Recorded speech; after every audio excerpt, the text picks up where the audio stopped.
Don't two be sad. হতাশার অন্ধকারে ইমানের আলো। আপনি হয়তো এখন একা, কষ্টে আছেন, মনে হচ্ছে কেউ নেই পাশে। জীবন আপনার ইচ্ছে মতো চলছে না, চারপাশ অন্ধকার, আশাহীনতায় পচিয়ে ধরেছে বুক। এই সময়ে একজন বলছে, ডোন্ট টু বি স্যাড, দুঃখ করো না। এই কথাটি কে বলেছে জানেন? এটি একজন মানুষ নয়, এটি আল্লাহর পক্ষ থেকে এক ডাক, এক সান্ত্বনা। আর এই সান্ত্বনার বার্তায় তুলে ধরা হয়েছে ডক্টর আহেদ আল কার্নির কাজ্জালি বই ডোন্ট টু বি স্যাড এ প্রথম অধ্যায়। আল্লাহর রহমত থেকে নিরাশ হবেন না।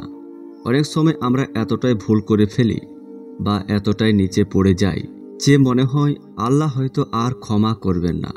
কিন্তু ঠিক তখনই কোরআনের আয়াত শোনা যায়, সূরা জুমার, হে আমার বান্দাগণ, যারা নিজেদের উপর জুলুম করেছ, তোমরা আল্লাহর রহমত থেকে নিরাশ হইও না। নিশ্চয়ই আল্লাহ সমস্ত গুনাহ মাফ করে দেন। লেখক এখানে বলেন, আল্লাহ ক্ষমাশীল। বান্দা যতবার ফিরে আসে আল্লাহ তাকে গ্রহণ করেন। আপনি যতবারই ভেঙে পড়েন উঠে দাঁড়াতে পারবেন যদি আল্লাহর দরজায় ফিরে যান। অধ্যায় 2, অতীত ভুলে যান, বর্তমানই আসল সত্য।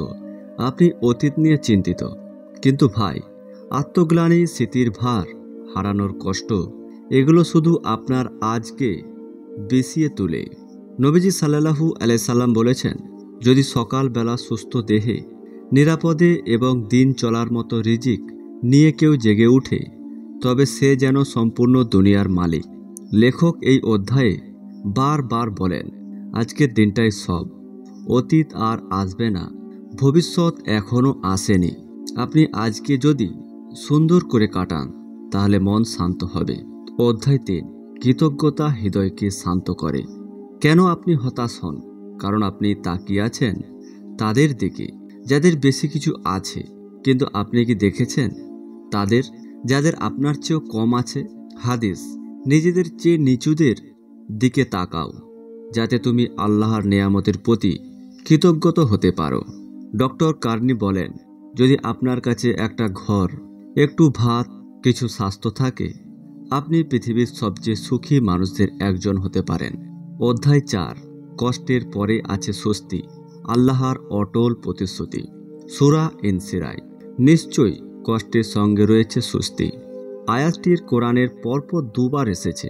এই আয়াতটা আপনি কখনো ভালোভাবে ভেবেছেন? আল্লাহ এমন কোনো প্রতিশ্রুতি একবার দেন না, দেন বারবার, যেন আপনার অন্তরে স্থির হয়ে যায়। লেখক এখানে বলেছেন, জীবন সমুদ্রের মতো, কখনো শান্ত, কখনো ঝড়, কিন্তু আল্লাহ বলেন, প্রতিটি ঝড়ের পরই সূর্য উঠবে। অধ্যায় 5, ধৈর্যশীলদের সঙ্গে আছেন আল্লাহ। সূরা আল বাকারা, হে ঈমানদারগণ, ধৈর্য ও নামাজের মাধ্যমে সাহায্য প্রার্থনা করো। নিশ্চয়ই আল্লাহ ধৈর্যশীলদের সঙ্গে আছেন। ধৈর্য মানে কি? শুধু চুপ করে বসে থাকা না ভাই, ধৈর্য মানে কাদা চোখে, ভাঙা মন নিয়ে হলেও আল্লাহর দিকে ফিরে দাঁড়ানো।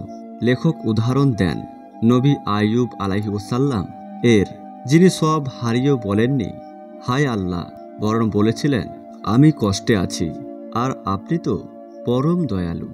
অধ্যায় 6, ভরসা করুন, ভবিষ্যৎ আল্লাহর হাতে। সূরা আত-তাওবা, বলুন, আমাদের কিছুই ঘটবে না যা আল্লাহ আমাদের জন্য নির্ধারণ করেননি। ভবিষ্যতের ভয় আমাদের অসুস্থ করে তোলে, কিন্তু ভাই, আপনি কি জানেন ভবিষ্যতের চাবি আপনার হাতে নয়, বরং আল্লাহর হাতে। লেখক বলেন, যখন আপনি ভাবেন আমি জানি না কি হবে, তখন মনে রাখুন আল্লাহ জানেন এবং তিনি আপনার পক্ষে পরিকল্পনা করছেন। অধ্যায় 7, অন্যের উপকারে আসুন, নিজের কষ্ট হালকা হবে। মানুষের মাঝে দুঃখ ভাগ করে দিতে পারেন, তাহলে আল্লাহ আপনার দুঃখ তুলে নেবেন। হাদিস, আল্লাহ বান্দার সাহায্যই থাকেন যতক্ষণ সে অন্যের বান্দার পাশে দাঁড়ায়। ডক্টর কার্নি লিখেন, আপনি যখন একজনকে সান্ত্বনা দেন তখন আপনি নিজের আত্মাকে চিকিৎসা দেন। ভাই ও বোনেরা, এই বইটি শুধু পড়ে শেষ করার জন্য নয়, এটি হৃদয়ে ধারণ করার জন্য। ডোন্ট টু বি স্যাড এটি শুধু একটি বাক্য নয়, এটি একটি দর্শন, এটি আহ্বান আল্লাহর দিকে ফিরে যাওয়ার, একটি আলোকিত বার্তা অন্ধকার মনকে আলোকিত করার। কোরআন, হাদিস, সাহাবীদের ঘটনা, লেখকের গভীর উপলব্ধি, সব মিলিয়ে এই বইটি একজন মুসলমানের জন্য যেন আন্তরিক চিকিৎসা। শেষ কথা, হতাশ হবেন না, আল্লাহ আপনার সাথে আছেন। আপনি টিকে থাকবেন, কারণ আপনার পাশে রয়েছে সবচেয়ে বড়ই আশ্রয়শীল আল্লাহ।